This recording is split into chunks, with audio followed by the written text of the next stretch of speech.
G'day, hi, and welcome. Alright, another voiceover.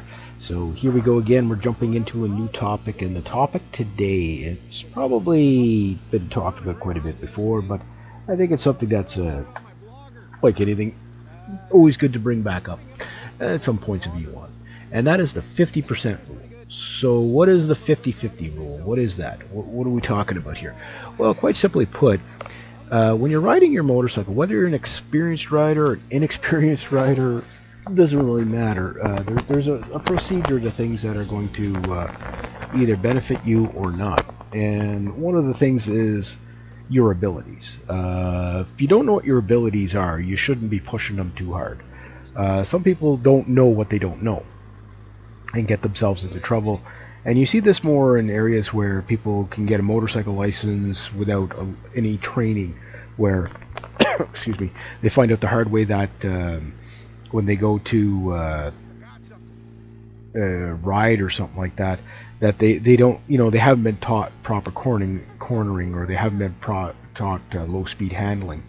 And some people, again, I think this is bad. I think anywhere you should get training, even if it's not mandatory. Get somebody to, not just your buddy or whatever. Go get a professional to teach you. Spend the extra $100 or $200 or $500, whatever it might be. I mean, what's your life worth, right? So you find out in a course very quickly, how to handle a bike at low speeds, but you also find out what your abilities are and are not. And you also, you'll see footage and time again of the whiskey throttle amateur, as we call them, where they don't know how to ride a bike, and somebody puts them on the bike. You got this guy, he'll have a hot girlfriend and puts her on like a 1000cc super sport or something like that, and says all you got to do is just let out the clutch easy and just cover the front brake, and it's the worst advice ever. And then all of a sudden the girl does it, she dumps the bike or loops the bike or crashes, takes off like a bat out of hell, whiskey throttles, pops the clutch, whiskey throttles, and next thing you know, here she is going down the street doing a wheelie, feet dangling behind the bike, and then crashes through a fence or into a car or something. It's just horrible. Why? Because she doesn't even know what her abilities are. She's never ridden before. And I'm not just picking on the ladies, but, I've seen guys do this and everything. So, that's what I mean. They don't know what they don't know. You have to learn how to crawl before you can walk, and you have to learn how to walk before you can run. So when you're getting used to a bike, it takes a while, no matter how much experience you have, especially if you change, let's say you change, you're a Harley rider, okay, and you've got a Road King, and then from a Road King you're going to go to a Street Glide. There's not a big difference there, but you're still going to have to familiarize yourself with the bike, which will probably take you about 1,000 kilometers before you're really settled in onto that bike, and it might even take 10,000 kilometers before you can say I know everything about my own bike. That's average, and that's an experienced rider. Super Sport, same thing. This bike, I'm just starting to really find where certain comfort zones for doing different things on this bike is for the low speed handling. Like it's the first thing I get down, and there's some things I look at. If you can't do some things at like 10 miles an hour, don't try them at 100. That type of thing. Because it all does translate. Everything you learn at low speed does translate into high speed in a lot of ways. But what low speed handling does for you, is it teaches you the basic fundamentals of the bike and how to handle a bike, so that when you get up to high speed, it's a lot easier. And it also gives you better judgment. And that's really the name of the game, is the 50-50 rule, is the judgment. The judgment is this, okay? You never go 100% of what the bike can do, and you never go 100% of what you can do. And when you do, you have no margin for error, no room for mistakes whatsoever. So if you're going flat out, full speed all the time, your days are going to be numbered. You might get away with it for a little while, but you probably won't get away for very long. And you have to know, you just have to have common sense on this. No rush is worth your life, so to speak, that type of thing. So, can you have fun on these machines? Sure, but motorcycles all about risk assessment. That's pretty much the bottom line of it. And the other thing is, for example, knee down, the guys that ride knee down and stuff like that. Can you do it? Sure, you can do it. Where you should do it, if you should do it, that's judgment calls.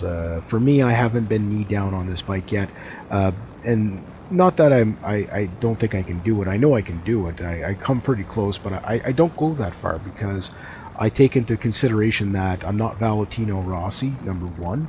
Number two, I'm not on a track with perfectly paved track with no grit and dirt and potholes and divots and all kinds of rough surfaces.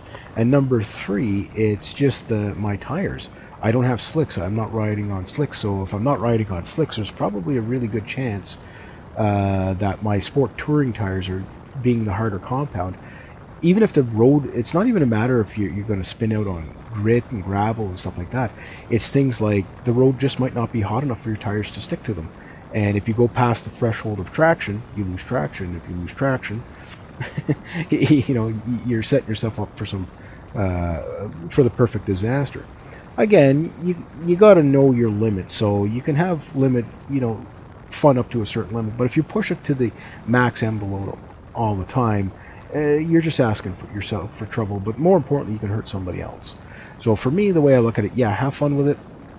You can open the throttle a little bit too from time to time on the straight stretches or whatever. If you want to go knee down in an area that you know, this area like the back of your hand, you know the road perfectly, you know your tires perfectly, you know the bike perfectly, then yeah, people are going to do it, but they're doing it to their limitations. But the thing is even if you can do it, you also have to give yourself room for error. Meaning, the guy who wants to go knee down in sixth gear, maybe he should do it in third. You know what I mean? And if you can't do it if you can't go knee down in second gear, for example, or even in first gear, if you can't do it in first gear or second gear, you shouldn't be trying to do it in fifth or sixth. Because it might seem easier. Bikes do seem easier to ride at higher speeds, but there's a threshold. And that threshold is a very fine line between going just a little bit too fast. You might as well be going way too fast, because if you can't negotiate the corner, this is where most motorcycles do have all collisions involving vehicles usually happen at in intersections. That's the high majority, statistically speaking. But all like motorcycle rider only, where they don't hit any cars or like that, or get cut off, where they have accidents, almost all the time it's taking too much speed into a corner, and they overshoot the corner, and they come out the other side into the trees, into the ditch, that type of thing, or into oncoming traffic. Again, I hate to pick on the guy, but the Yami Noob Porsche incident, where Yami was definitely, he was probably trying to do the knee down thing, and he crossed the line, and by crossing the line, he crossed right into the head on to a Porsche. How the guy's not dead, I don't know. But that means he went above his limit. I mean, if you're going at a speed where you can't stay on your side of the road, then you're clearly just going way too fast for your abilities, and you're probably going way fast for the road conditions, and what have you. So you have to have common sense here. So that's what the 50% rule is about, is giving yourself margin of error. So it's not saying you have to be a saint all the time, but you have to know the roads you're on. You have to know your abilities. You have to know the bike inside and out, and that takes time to do that. But again, like I said, you can have a gear down and rev up and have just as much fun as you can at higher speeds, but you learn more at the lower speeds. I'm not saying you have to crawl along everywhere, but taking corners, you could take corners at the speed limit outside the power zone and do the perfect S, go through the perfect S curve. You don't necessarily have to be knee down, but just like a perfect line through 2 or 3 consecutive curves. When you can do that, then you're doing well, and you'll enjoy that. It's rewarding. When you ride well, it rewards you. When you ride smooth, it rewards you. Slow is smooth, smooth is fast, that type of thing. And you have to remember, got to kind of think of it that way. And the other way you got to think of it too is that okay, well, if you want to feel the pull of the bike and stuff like that, you could do it at, like I say, in 6th gear. But the thing is 6th gear is meant for, the open speedway of a track somewhere. The fifth gear and sixth gear is meant for straightaways. Third, fourth, second gear, that's meant for cornering.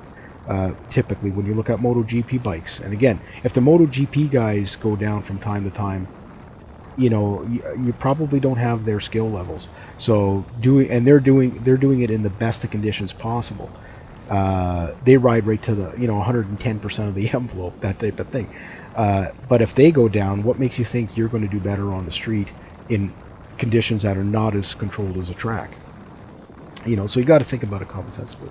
But again, a corner that you can go through at in second gear at a higher RPM, you'll feel all the pull and adrenaline you need, and you'll still be within the speed limit, and you'll have all the control and all the power you need at the back wheel without as long as you don't overpower the back wheel, you won't spin out, and you could probably do all the hard turning you want to do. I mean, I mainly bought this bike for cornering. I know it's fast in the straightaways. I know it might not be the fastest bike in the world, but I know this bike can go fast enough to give you a really bad day if you're not respecting it. But that said, the 50-50 rule, I think, is pretty self-explanatory. Give yourself margin of error. Again, some low-speed handling here. I don't think I take my feet off the pegs on this one. And again, if you can't do this stuff at low speed, so that was a tight one, but I made it. Again, both feet on the pegs. If you can't do that at low speed, okay, then you shouldn't be trying crazy stuff at high speed. It's literally that simple. Get your low speed handling down. Then you'll know that you don't need to go that fast to have fun. You can have fun at moderate speeds too. Alright, anyway, be safe and have yourselves a great day, eh?